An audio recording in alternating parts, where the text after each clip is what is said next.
the ultimate crossover, inside late night's long, collaborative history with Marvel. Late-night stars have never been shy about their love of Marvel.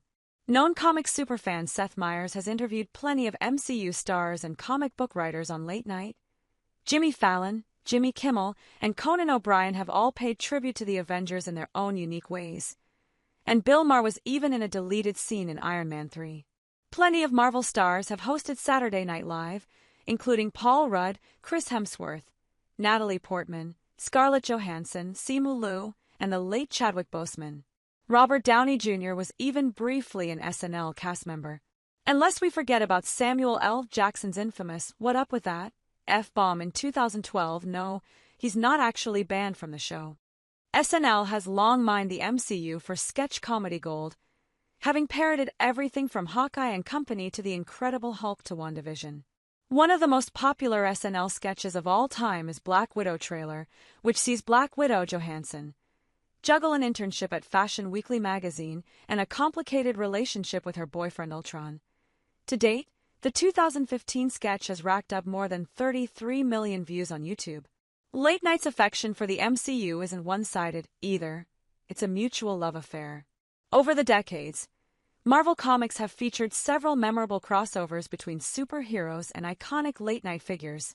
Johnny Carson, at least his comic book counterpart, interviewed the Avengers in the 1970 comic Avengers number 77, Heroes for Hire, and 1984's The Avengers number 239. Late Night of the Superstars saw the Avengers guest on Late Night with David Letterman. More recently, the West Coast Avengers appeared on Jimmy Kimmel Live in the 2018 issue West Coast Avengers number 4. We wanted the new West Coast Avengers to be able to debut to the rest of the Marvel Universe in a big, bombastic way, series editor Alana Smith said of West Coast Avengers number 4. And what's a better place for a team that's courting the LA limelight to debut than Jimmy Kimmel Live? Or at least the Marvel U equivalent. Another notable comic book crossover is Marvel Team Up number 74. Live from New York, it's Saturday night. Written by Chris Claremont, the 1978 comic sees Peter Parker/Spider-Man and his girlfriend Mary Jane Watson attend a Stan Lee-hosted episode of SNL that goes awry. Lorne Michaels even gets kidnapped. To save the day, Spider-Man joins forces with original not-ready-for-primetime players Gilda Radner, Dan Aykroyd, Chevy Chase, Garrett Morris, Jane Curtin, John Belushi, and Lorraine Newman. Where exactly did the idea for Live from New York, it's Saturday night come from? Bob Hall, a comic book artist and former Marvel editor who did the penciling on the issue, tells Late Nighta that it was actually John Belushi himself who planted the seed. He called up one day and said, "This is John Belushi, and I'm a big Marvel fan. Could I come up and visit the office?" Hall recalled. Jim Shooter was the editor then, and he said fine, so everybody was excited.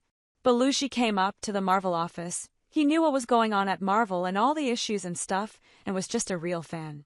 As he left, he said, "You should do Spider-Man meets the not-ready-for-primetime players."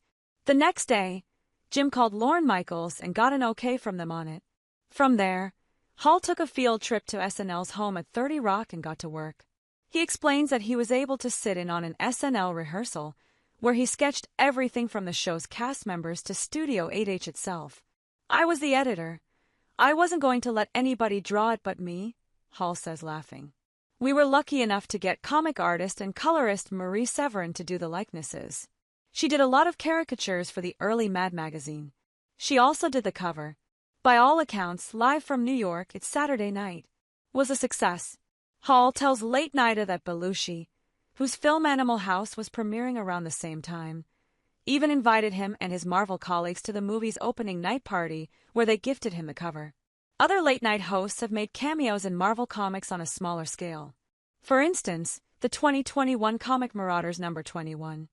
You Are Cordially Invited to the Hellfire Gala, written by Jerry Duggan and penciled/inked by Matteo Lolli, features brief appearances by Kimmel, O'Brien, and Meyers. Each of the three hosts presented their own challenges, but I think Conan O'Brien was the easiest to sketch, Lolli told Late Nighter. His features are naturally more exaggerated, almost cartoonish, which fits his comedic persona and made it easier to capture his likeness. Despite living in Italy, where we have different TV shows, All three hosts are so recognizable that I was already familiar with their looks, which made the process both challenging and enjoyable. While Lolly isn't sure if Kimmel or O'Brien ever saw the issue, he says that Meyers sent him a direct message on Twitter/X to thank him. That was an amazing moment, he tells Late Nighter. Meyers is super cool, and it really made my day. Meyers knows a thing or two about comic books himself. He and his former SNL co-star Bill Hader co-wrote their own Marvel comic, Spider-Man: The Short Halloween, in 2009. In a New York Times interview, Hader revealed that the idea originally came about when the two of them attended a Marvel party in 2007. They then decided to work on it during the 2007 to 2008 Writers Guild strike. We had nothing but time on our hands. We talked about how writing a comic would be an awesome thing to do. Then it just kind of happened, Hader explained. Seth and I kind of walked around his neighborhood and figured out the Spider-Man idea and wrote it. Meyers described the opportunity to co-write a comic as just sort of dumb luck on a 2016 episode of the Comixology Conversations podcast. I managed to write one measly comic, but it was really exciting because we had wanted Kevin Maguire to do the art for it, and Marvel was cool with that. That remains a real career highlight for me. Maguire is best known for his work on titles like Justice League, Captain America, and X-Men. That wouldn't be the last of Meyers' involvement with Marvel. Fans of Disney Plus' Hawkeye can thank the late-night host for helping to shape the limited series, which takes a lot of inspiration from Matt Fraction's comics version. I brought up Hawkeye with Seth, and that I was kind of talking to Marvel Studios about it, Hawkeye director Rhys Thomas said in a 2021 interview with Uproxx. And he was like, "Oh, I know Matt." And the next thing I know, I'm emailing with Matt. The Strike Force 5 may not have superpowers like the Avengers, at least as far as we know, but they have a special place in the MCU.